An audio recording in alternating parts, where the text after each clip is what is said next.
What we celebrate at Christmas is not so much the birth of a baby, as important as that is, but what's so significant about the birth of that particular baby is that in this birth we have the incarnation of God Himself.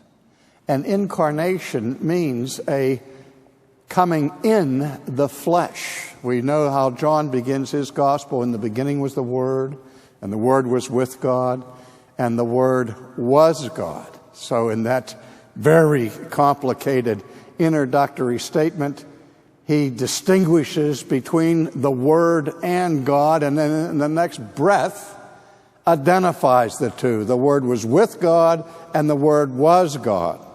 And then at the end of the prologue, he says, and the Word became flesh and dwelt among us. Now, in this enfleshment, if you will, of Christ appearing on this planet, it's not that God suddenly changes through a metamorphosis into a man, so that the divine nature sort of passes out of existence or comes into a new form of fleshiness.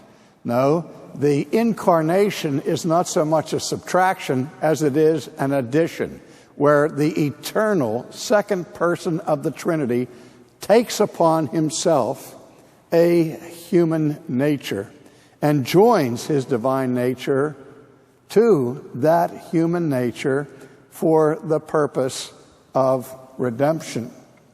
In the 19th century, liberal scholars propounded a doctrine called the kenotic theory of the incarnation.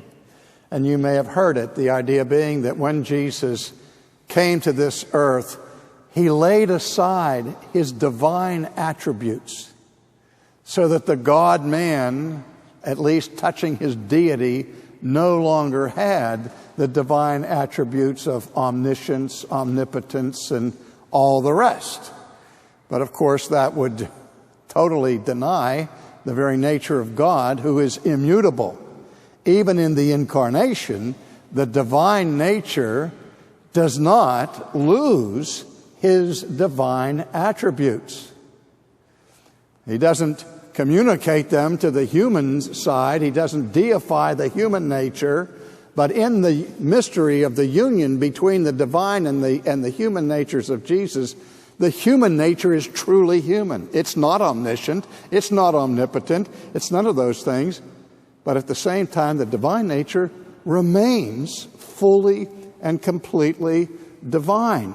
B.B. Warfield, the great scholar at Princeton, in remarking on the kenotic theory of his day, said the only kenosis that theory proves is the kenosis of the brains of the theologians who are propagating it, that they've emptied themselves of their common sense. But in any case, what is emptied is glory, privilege, exaltation.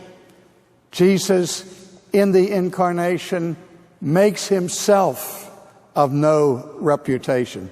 He allows his own divine exalted standing to be subjected to human hostility and human criticism and denial. He took the form of a bondservant, and coming in the likeness of men. This is an amazing thing, that he doesn't just come as a man, he comes as a slave. He comes in a station that carries with it no exaltation, no dignity, only indignity.